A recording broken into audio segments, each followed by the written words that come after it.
Adam here with Brooksaw Antiques. Today we have this 2004 Olympia Traveller C vintage portable typewriter. I'm going to show you how to use the functions and make sure they all work.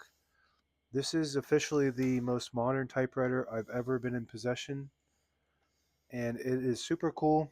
I think these were made in China, but Olympia is one of the best brands of all time, and this is actually a really nice typewriter. Up top is the paper support arm that flips up from the back. This is the left margin. I'm going to set that on 0, and the right one I'm going to set that on 75.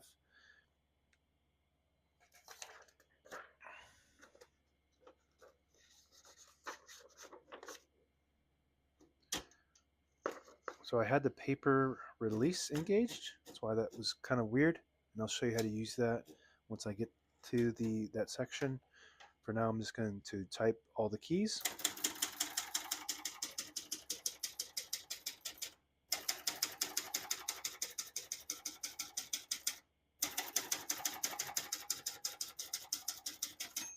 Once you hear the bell, you're at the end of the margin. Hit this line space, gets it back to the beginning, and skips 1, 2, or 3. Right now we have it on single, but if you want double, just flip the switch down. It skips 2. One more, skips 3.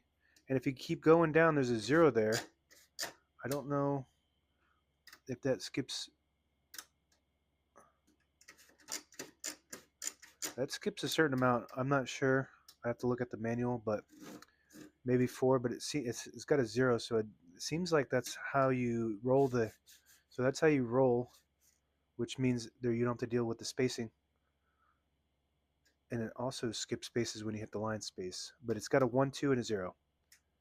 Maybe in between there's a half a space, but I'm just gonna keep it on single for now and finish typing.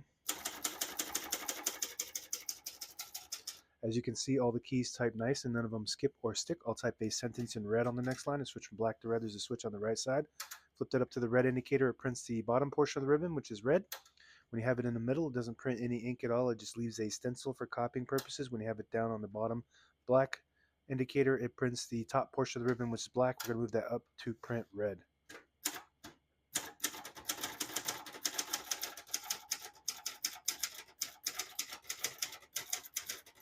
Not bad. Very good, actually.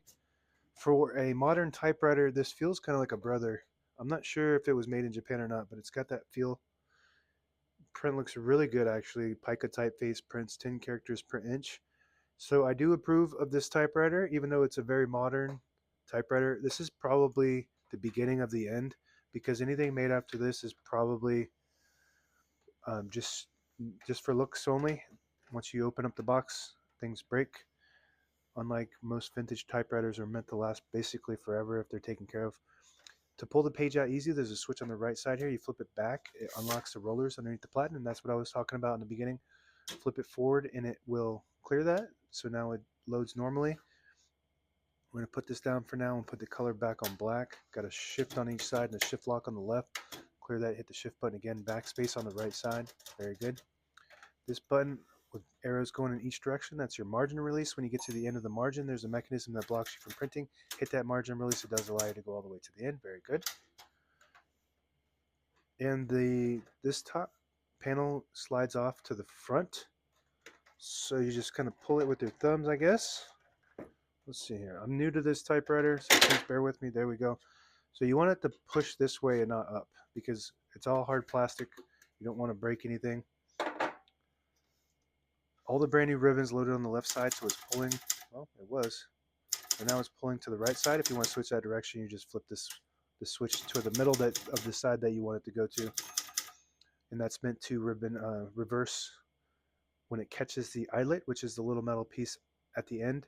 It will reverse indefinitely until the end of time, or until the ribbon goes dry, whichever comes first. So we're going to attempt to put this back on by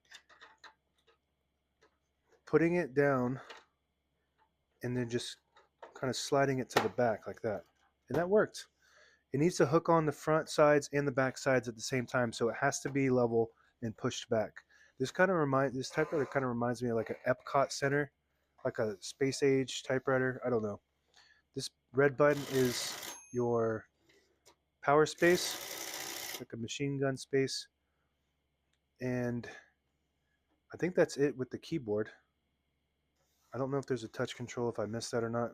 If there's a touch control, just leave a comment.